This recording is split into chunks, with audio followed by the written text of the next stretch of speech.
Magandang araw, Luzon, Visayas at Mindanao. Magandang araw, Mamburao Occidental, Mindoro.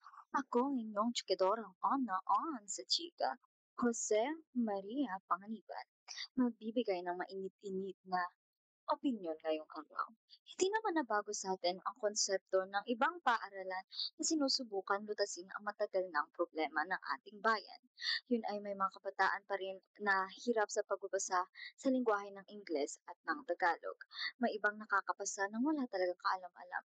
Hindi naman makatarungan na yung ibang estudyante na nagpapakahirap makakuha ng medalya ay nauungusan ng mga estudyanteng wala naman talagang alam.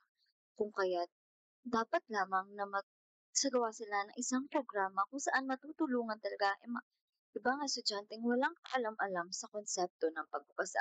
Dahil yung iba nakakabasa nga, ngunit hindi naman naiintindihan ang totoong nilalaman ng kanilang binabasa. Muli, ako ang inyong chikadorang on sa chika, nagbibigay ng mainit-init na opinyon ngayong araw. Maraming salamat po.